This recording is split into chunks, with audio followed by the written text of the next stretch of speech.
बिस्मिल्लाहिर्रहमानिर्रहीम। अस्सलाम वालेकुम नाज़रीन, मैं हूँ सलीम अंसारी। आप देख रहे हैं ये क्या हो रहा है। आज यौम सक़ूत ढाका है। जैसा कि आप जानते हैं कि ये एक अलमिया पाकिस्तान है। पाकिस्तान के लिए अलमिया है, पाकिस्तान में रहने वाले लोगों के लिए अलमिया है। ये एक ऐसा ज़ख्म है जिसे हम भूल कर भी नहीं भुला सकते। सोने पे सुहागा पाकिस्तान में दुश्मनों ने सानियाए APS भी बर्पा कर दी, जिसमें हमारे मासूम बच्चे शहीद हुए, लातादाद बच्चे ज़ख्मी हुए। ज़ख्म पे ज़ख्म और दुश्मन हर वक्त तैयार रहता है पाकिस्तान को, पाकिस्तान के लोगों को ज़ख्म देने के लिए। लेकिन ऐसे मौके पर कुछ गाजी, कुछ मुजाहिद ऐसे होते हैं जो अपने कलम की ताकत से दुश्मनों के अज़ाइम को खाक में मिलाते हैं। जी हाँ नाजरीन, आज हमारे दरमियान स्टूडियो में मौजूद हैं मशहूर व मारूफ महक़्क़िक़, शायर, दानिश्वर और कई किताबों के मुसन्निफ़, अदीब, एक ऐसी शख्सियत जिसने 80 की दहाई में कराची में होने वाले हालात वाक़यात पर तफसील से रोशनी डाली और लोगों को ख़बरदार करने की जरी कोशिश की। ये वो शख्सियत जिसने कराची के हालात पर खून के आंसू रोते हुए चीफ ऑफ आर्मी स्टाफ और दीगर आला हुक्काम को इस जानिब तवज्जो मंतबल करवाने की कोशिश की कि खुदारा देखें मुल्क और मुल्क के शहर कराची में क्या हो रहा है। जी हाँ जनाब, एक ऐसी शख्सियत जो किसी तारुफ की मोहताज नहीं। अगर मैं यूनाइटेड नेशंस के हवाले से बात करूं तो इंटरनेशनल ह्यूमन राइट्स काउंसिल और पाकिस्तान के pattern in chief Asia, Bihari community council जो खुसूसी तौर पर बिहारी कम्युनिटी की नुमाइंदगी करती है, बिहारी कम्युनिटी काउंसिल के pattern in chief doctor Zakir Hussain Adil साहब। आइए उनसे गुफ्तगू करते हैं सानिया 16 दिसंबर के हवाले से। डॉक्टर साहब, आपने अपने शायर में कहा कि मुझे हिजरतों के सितम मिले, मुझे नफरतों के अलम मिले, मेरी तेरी दास्तां कोई और थी, मेरा माजरा कोई और है। जबकि रिसेंटली बिहारी कम्युनिटी के लोगों को जो है पाकिस्तान आर्मी ने यानी अफवाज पाकिस्तान ने उनकी कुर्बानियों को खराज अकीदत पेश करते हुए और उन मुजाहिदीन को, उन गाजियों को जो है सराहते हुए रावलपिंडी और मलिर कैंट में खुसूसी तौर पे प्रोग्राम मुनक्किद करके उनको अप्रिसिएशन सर्टिफिकेट्स और आई थिंक मेरी इतलात के मुताबिक कुछ इनामात या नजराना कह सकते हैं कि वो दिया और उनकी काविशों को, उनकी मोहब्बतों को, उनकी कुर्बानियों को खराज अकीदत पेश किया, सलाम पेश किया। तो फिर आप ये कह रहे हैं कि मुझे हिजरतों के सितम मिले, मुझे नफ़रतों के अलम मिले, तो इस पे ज़रा रोशनी डालेंगे प्लीज़। असल में ये इसके दो मनाजिर हैं, पस मंज़र हैं। एक तो ये कि जब मैंने ये शेर बहुत पहले कहा था और उसमें बुनियादी तौर पे हमने बताना ये चाहा कि हमारी जो शहादतें हुई, हमारे जो नुकसानात हुए, तो वो असल में जो है वो दुख तो अलम तो वो भी था और अब तक है और आइंदा भी रहेगा। और दूसरी ये कि यहाँ जब हमने हिजरत की मशरक़ी पाकिस्तान से मगरबी पाकिस्तान में, तो गाहे बगाहे वक्तन फ़वक्तन हमें ये महसूस हुआ कि शायद कोई तफरीक भी बढ़ती जा रही है हम लोगों के साथ। और ये हकीकत है, कोई झूठ नहीं है। जो लोग रहे उन्होंने तो 90% लोग जो है महरूमी और मायूसी का शिकार रहे। लेकिन मैं वो राइटर था कि मेरी शायरी में आपको ये जो है हमेशा उम्मीद मिलेगी। मैंने यहाँ तक कभी कहा था कि यहाँ का ये सरहद पाक मिट्टी की है आदिल, ये सरहद पाक मिट्टी की है आदिल, यहाँ का हर सिपाही बावजू है। तो मकसद ये है कि मैं जो है उसमें मैं कभी मायूस नहीं रहा। मैंने अपनी तहरीरों में, शायरी में, नसर में और मंजूमात में बारहा ये बातें कही हैं। एक उम्मीद मुझे हमेशा रही है कि आज नहीं कल इसका एतराफ़ होना है। लेकिन 90% की जो मायूसी और महरूमी थी वो अपनी जगह, 10% ऐसे लोग थे जो इस चीज़ को समझते थे कि सच्चाई बहुत बड़ी ताकत होती है और हम लोगों ने सही और रास्ता चुना। सच्चाई के रास्ते पे चले और इंशाअल्लाह कोई ना कोई इम्कानात सामने आएंगे। और खैर ये जो हमारी जो सच्चाई, हमारी कुर्बानी और ईसाई का जो एतराफ़ है, ये एक पेशरफ्त है। असल में इसके मैं समझता हूँ कि इसका सिला मुकम्मल तौर पे तो खैर नहीं है। अभी बहुत से मराहिल हैं जिससे गुजरना होगा। हमारे यहाँ बहुत से मामलात हैं, सियासी हैं और इंतज़ामी हैं, अदालती हैं और दीगर हैं। देखना ये है कि आया ये पेशरफ्त जो है, क्या ये मुकम्मल तौर पर इन हक़ाइक़ में जो है वो बदलती है। अगर ऐसा हुआ तो मैं समझता हूँ कि बहुत बड़ी कामयाबी भी होगी। लेकिन इसमें जो है बहुत से ऐसे मामलात रहे कि सियासी तौर पे मैं खुसूसन कहूँगा कि हमारी अफ़वाज पाकिस्तान ने, चूँकि अमली तौर पे उनके सामने ये चीज़ें पेश आईं, तो उन्होंने बारहा कोई तफरीक ऐसी नहीं बरती। मैं समझता हूँ कि उन्होंने एतराफ़ ही किया बारहा, और बिहारियों को हमेशा कदर की निगाह से देखा अफ़वाज पाकिस्तान ने पहले भी। और ये एतराफ़ जो है ये उसी का एतराफ़ है, उसी सच्चाई का एतराफ़ है जो उन्होंने अपनी आँखों से, अपनी नज़रों से वहाँ बांग्लादेश में भी देखा और उसका इज़हार यहाँ आके वो करते रहे। तो ये शेर उससे पहले का है। और लेकिन जो हकीकत मैंने आपको बताया कि इसमें अभी मज़ीद गुंजाइश है।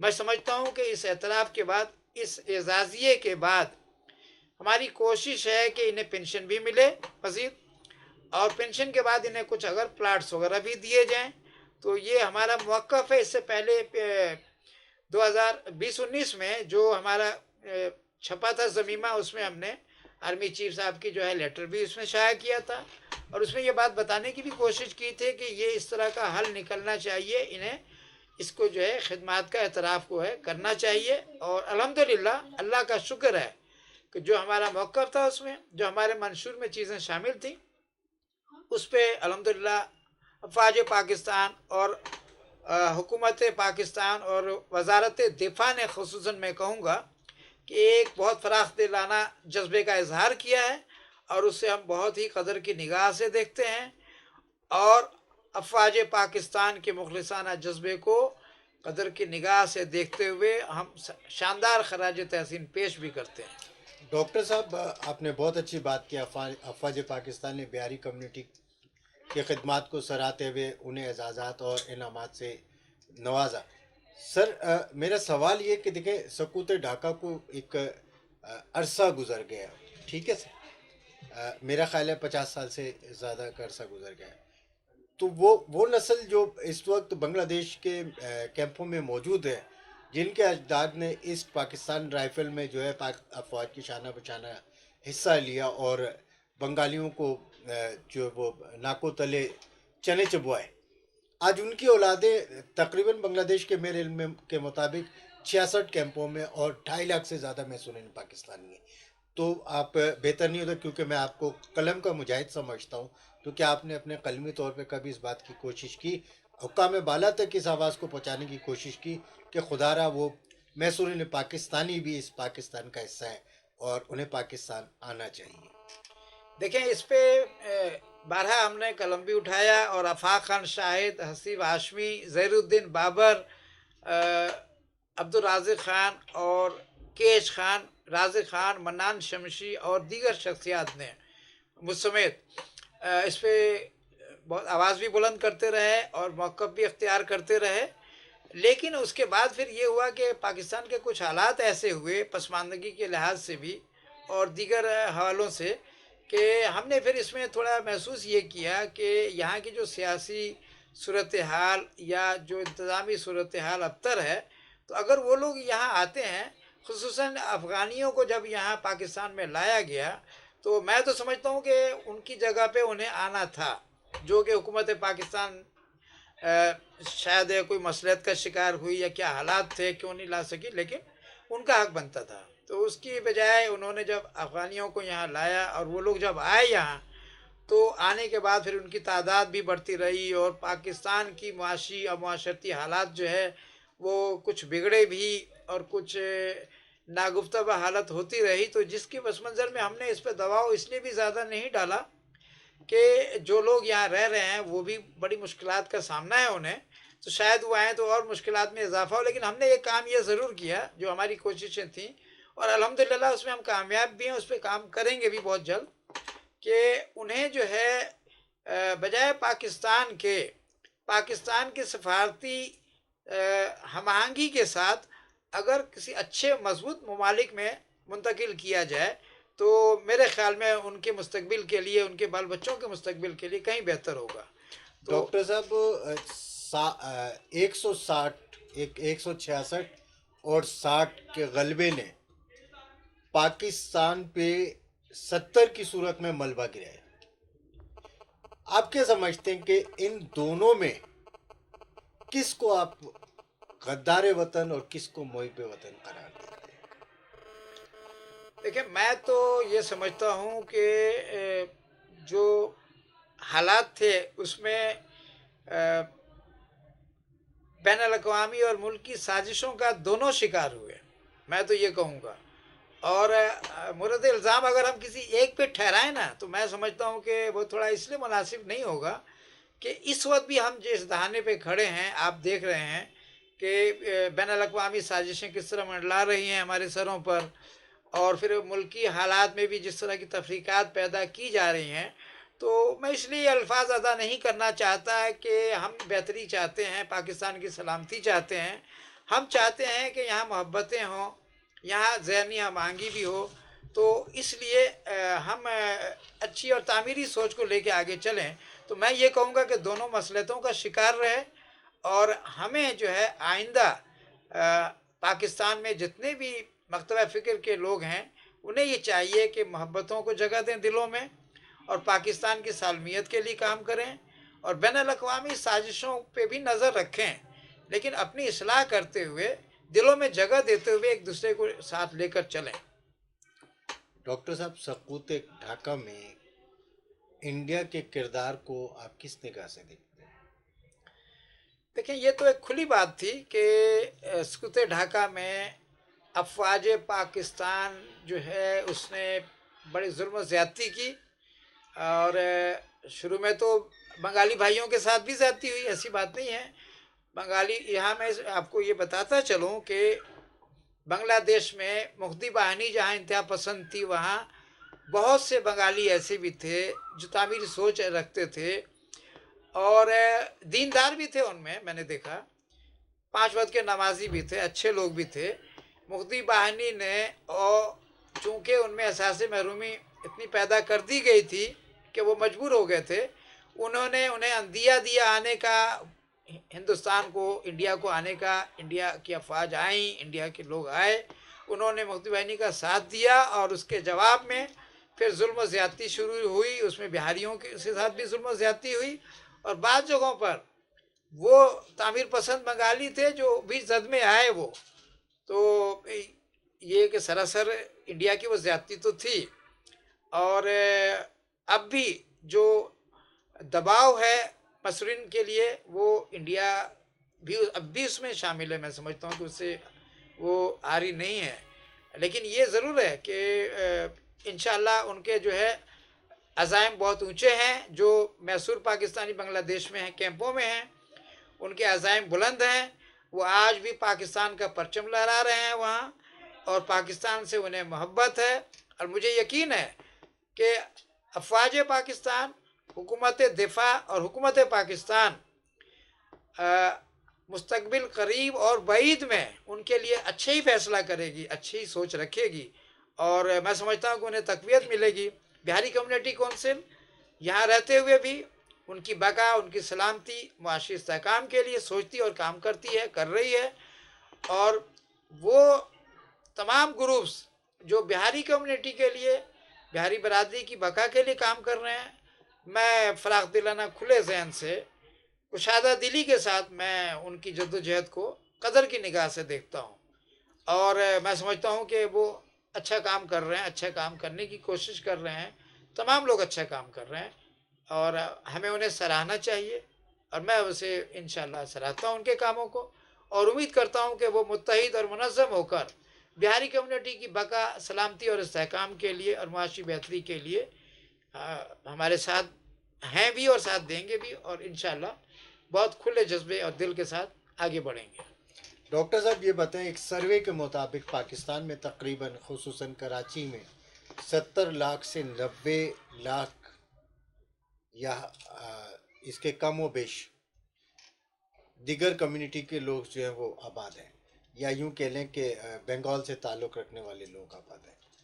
तो उनके हवाले से जो है वो हुकूमत पाकिस्तान ने national aliens registration authority, I think नारा के नाम से एक अथॉरिटी का क़याम अमल में लाया गया। मेरा सवाल ये कि ये वो लोग हैं जो पाकिस्तान बनने के बाद भी और बांग्लादेश बनने के बाद भी पाकिस्तान छोड़कर बांग्लादेश नहीं गए, वो पाकिस्तान में ही रिहाइश पजीर रहे, ये उन्होंने अपना यानी अपनी ज़िंदगी का हिस्सा बना लिया। तो फिर क्यों वो एलियंस है? असल में होता यह है कि अक़वाम मुत्तहिदा इंसानी हुकूक़ के आर्टिकल 13 सेक्शन 1 के तहत पूरी दुनिया में जहाँ लोग 3 साल मुसलसल रह लें वो वहाँ के शहरी करार दिए जाते हैं। हमारे यहाँ कुछ हिकमत अमली हुकूमती सतह पर ऐसी रही है कि हम उसकी पासदारी नहीं कर पा रहे हैं। अब इसमें जो हालात जो भी हों, लेकिन मैं समझता हूँ कि चूँकि वो यहाँ रह रहे हैं, यहाँ के पाकिस्तान के साथ हैं और पाकिस्तान के आइन को, कानून को मानते हैं, मान रहे हैं, समझ रहे हैं, तो उनका हक ये बनता है कि उन्हें जो है पाकिस्तानी शहरी करार दिया जाए और उन्हें उनके हुकूक भी मिलें और शनाख्ती कार्ड भी उन्हें जारी होना चाहिए और दीगर जो हुकूक हैं वो मिलने चाहिए।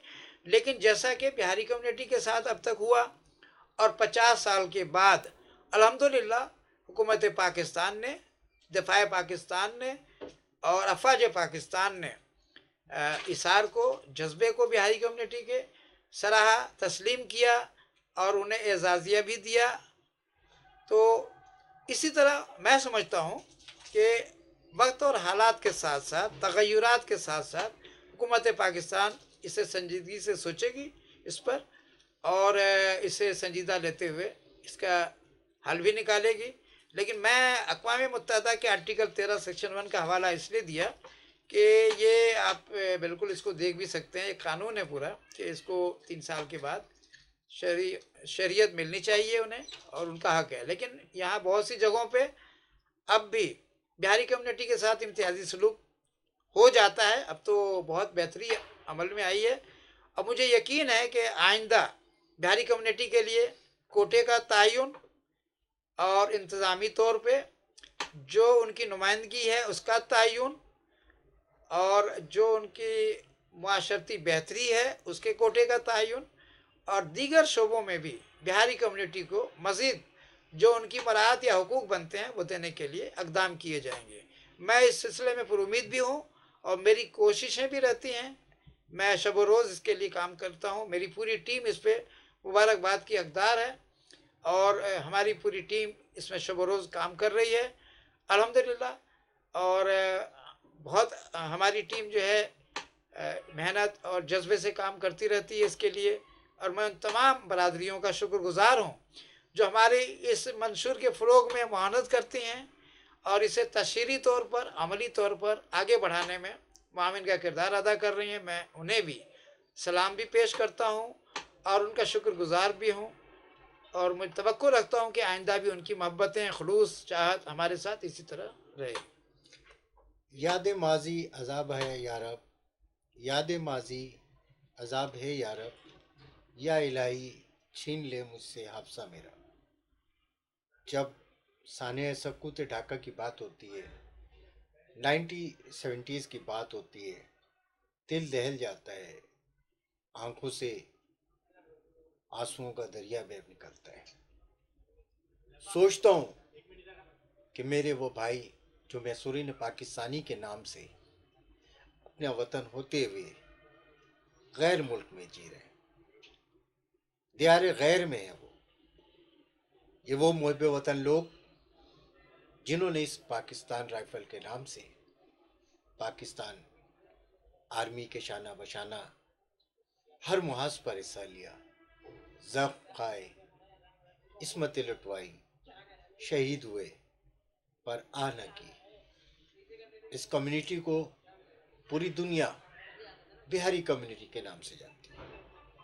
डॉक्टर साहब, सकूत ढाका की बात हम कर रहे हैं। मैं फिर आता हूँ कि आप international human right council of Pakistan को रिप्रेजेंट करते हैं सेंट्रल एशिया की नुमाइंदगी करते हैं। क्या आप नहीं समझते कि सानिया मशरिकी पाकिस्तान के दौरान उर्दू बोलने वाले बिलखुसूस बिलअमूम ख़वातीन, नौजवान और बूढ़ों के साथ ज़्यादतियाँ हुई? क्या उन ज़ातियों का कोई अज़ाला है? देखें, मैं समझता हूँ कि बांग्लादेश में जो बिहारी कम्युनिटी के साथ जो ज़्यादतियाँ हुई हैं, उसका इज़ाला तो मुमकिन नहीं है। लेकिन मैं समझता हूँ कि किसी हद तक ये इज़ाला ही काफ़ी होगा कि अगर उनकी मुंतकली अमल में आए और किसी मौजूद मुल्क में या अगर पाकिस्तान में कोई बेहतर हालात पैदा करके उन्हें लाया जाए तो किसी हद तक एक इज़ाला एक ये हो जाता है। दूसरे, ये भी बहुत छोटा सा एक इज़ाला मैं समझता हूँ जो हुकूमत पाकिस्तान या हुकूमत वजारत दिफा और अफवाज पाकिस्तान ने उन्हें एजाज़िया दिया या उनको उनकी खिदमात को सराहा, उनकी पाकिस्तान परस्ती का एतराफ़ किया, ये भी एक छोटा सा किसी हद तक एक उसका सिला कह सकते हैं आप।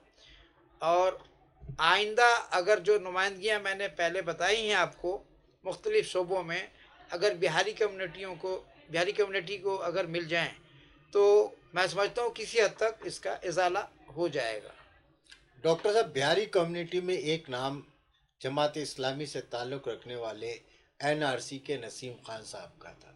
नसीम खान साहब बांग्लादेश के तमाम महसूरीन पाकिस्तानियों की बड़ी खूबसूरती से नुमाइंदगी किया करते थे। हुकूमत वक्त हो या अपोजिशन हो या दिगर ममालिक के अरकान हो, वो उनसे राब्ते में रहते, तो उनकी आवाज़ जो महसूरीन पाकिस्तान की आवाज़ को आलमी सतह पर पहुँचाने में अपना अहम किरदार अदा करते थे। आज उनकी रहलत के बाद मैं समझता हूँ कि बिहारी कम्युनिटी कौंसल की ये ज़िम्मेदारी बनती है कि वो आलमी सतह पर बिलखुसूस बांग्लादेश में रहने वाले बिहारियों की जो है वो आवाज़ को आलमी सतह पर पहुँचाए। क्या आप लोग इस काम में पेशरफ्त करते हैं? बिल्कुल, इसमें सबसे पहली बात तो ये है कि वाहिद बिहारी कम्युनिटी कौंसिल बीसीसी जो है, वाहिद हमारे जो है इदारा ऐसा है जिसमें 213 ममालिक के बिहारी नुमाइंदे शामिल हैं और वो बिहारियों की बका के लिए वहाँ रहते हुए जिस मुल्क में हैं ओवरसीज़ के हवाले से काम कर रहे हैं, फरीज़ा अंजाम दे रहे हैं और इस आवाज़ को भी बुलंद कर रहे हैं कि जो महसूरीन बांग्लादेश में हैं उन्हें मुंतकिल किया जाए पाकिस्तान में या दीगर ममालिक में। तो ये तो हम लोगों की जद्दोजहद जारी है और इस पे बड़ा काम भी हो चुका और फ़िक्री और तहरीरी तौर पे मैं समझता हूँ कि शायद हमारे ग्रुप ने ही सबसे ज़्यादा काम किया भी है और इसका नतीजा भी सामने आ रहा है, आया है और इंशाल्लाह आइंदा मज़ीद बेहतर आएगा। लेकिन मैं ये इस मौके पे ये ज़रूर बताता चलूँ कि ये हम जो है इसको बुनियादी तौर पे बहुत मजबूती के साथ इस काम को करना चाहते हैं ताकि कोई ऐसा खला ना रह जाए जो हम पाकिस्तान में जो बिहारी कम्युनिटी है वो या फिर जो लोग मुंतकिल किसी मुल्क में हों या पाकिस्तान में हों उनके लिए कोई ऐसी जो है एहसास कमतरी का कोई गोशा नज़र ना आए। तो इसलिए हम बहुत मोहतात रहते हुए इस पर काम कर रहे हैं। इस पर जो अब तक के नताइज आए हैं, हम 4-5 शोबों पे काम कर चुके हैं। सबसे बड़ा काम हमने ये किया है कि बिहारी कम्युनिटी को जो कोई बंगाली के बोलता था, कोई बर्मी कहता था, कोई और कोई नाम देता था, अल्हम्दुलिल्लाह हमने जो सनद शनाख्त पहली मरतबा बिहारी कम्युनिटी को दी है, ये सबसे बड़ा काम हुआ है और लोगों ने उसको बहुत सराहा है, बहुत सराहा जा रहा है और ये अक़वाम मुत्तहदा के आर्टिकल 28 सेक्शन 1 के तहत उनके लिए बहुत बड़ा एजाज़ है। वो एजाज़ है कि उनका जो लेटर है पाकिस्तान समेत 213 ममालिक में काबिल कबूल भी है और कदर की निगाह से भी उसे देखा जाता है। डॉक्टर साहब, अभी कौम सानिया 16 दिसंबर को भूल नहीं पाई थी कि आर्मी पब्लिक स्कूल में मासूम बच्चों पर दहशतगर्दों ने यलगार की और बेदरग शहीद कर दिया। बच्चे जख्मी हुए, माजूर हुए। क्या आप बहैसियत इंसान के मजम्मत करते हैं? बिल्कुल सानिया, ये सानिया जो है बच्चों के साथ जो पेश आया 16 दिसंबर ही को आया, और ये भी काबिल मज़म्मत है। और इसमें भी जहाँ इंडियन रॉ के मुलविस होने के जो कुछ निशानात और आसार पाए गए, और वहीं आलमी इस्टेब्लिशमेंट के भी ऐसे कुछ आसार पाए गए थे।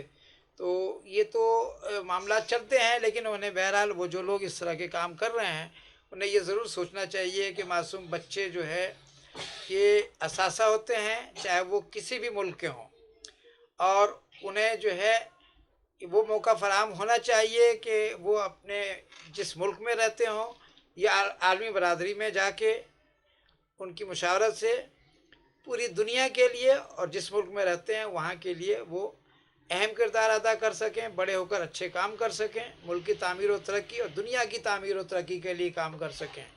क्योंकि पूरी दुनिया में यही बच्चे कल जब बड़े होंगे अमन और मोहब्बत का पैगाम देंगे, और पूरी दुनिया में जब अमन और मोहब्बत कायम होगा तो असल दुनिया जो है मोहब्बत की वही कहलाएगी। अगर हमने नफ़रतें बखेरते रहे, अगर हमने तफरीक़ात बरतते रहे, तो ये दुनिया एक बहुत ही बड़ा अलमिया बनकर रह जाएगी, जैसा कि बाज़ औक़ात बाज़ मौक़ों पर देखने में आता है। तो हमें अच्छी सोच रखनी चाहिए, हमें दुआ करनी चाहिए। और मैं समझता हूँ कि वो लोग जो मेरी आवाज़ को सुन रहे हैं, जो मनफी लोग भी अगर हैं, तो इंसान का ज़मीर जो है सबके साथ है, उसको ज़मीर से सोचना चाहिए कि जो मैंने बातें कही हैं अगर वो सही हैं, दुरुस्त हैं, तो ज़रूर उस पर नज़रसानी करें, सोचें। और मासूम बच्चों के लिए तो ख़ुसूसन जो है दिलों में नरम गोशा पैदा करें। बहुत शुक्रिया। आज के हवाले से, यौम सकूत ढाका के हवाले से आप कोई कौम को पैगाम देना चाहेंगे? देखें, यौम सकूत ढाका के हवाले से मेरा पैगाम यही है कि जैसे कि मेरा एक शेर है कि जिसे तू हाल की रंगीनियों में खो बैठा, जिसे तू हाल की रंगीनियों में खो बैठा, वहद माजी नज़र में रहे तो अच्छा है, ज़ुबां खुली तो नया इनकलाब आएगा, नज़र की बात नज़र में रहे तो अच्छा है। ये इसके पस मंज़र में हमें देखना होगा, हमें अपने माजी से, अपने तजर्बात से सबक हासिल करना होगा। और उससे ये अंदाज़ा हुआ कि अपने वतन दोस्ती, वतन परस्ती, इंसान दोस्ती, अमन व मोहब्बत, इन सबों को हमने तुर्रा इम्तियाज़ बनाना है, और आइंदा इससे सबक हासिल करते हुए हम मुतहर्रिक और मुनज़्ज़म होकर चलेंगे, तो उसमें हमारी नस्लें भी फैज़ पाएंगी, बका और सलामती उनकी होगी, और हमारा मुल्क भी तामीर व तरक्की की तरफ गामज़न हो जाएगा। और हमारी जो अलमिया है, हमारी जो तकलीफ़ें हैं, हमारी जो दुश्वारियाँ हैं, इसमें भी आसानियाँ पैदा हो जाएंगी इंशाअल्लाह। बहुत शुक्रिया डॉक्टर ज़ाकिर हुसैन आदिल साहब। इंशाअल्लाह ताला हम मिलेंगे एक नए मौजू और नए प्रोग्राम के साथ। इस शेर के साथ मैं आपसे इजाज़त चाहता हूँ कि वफा के जुर्म में दो हिजरतों से गुज़रा हूँ, वफा के जुर्म में दो हिजरतों से गुज़रा हूँ, मेरी शनाख्ती हिजरत रही, ये क्या कम है। अपना अपने दोस्तों का ख्याल रखिएगा। इसके साथ ही अपने होस्ट सलीम अंसारी को इजाज़त दीजिए। अल्लाह हाफिज़। पाकिस्तान जिंदाबाद।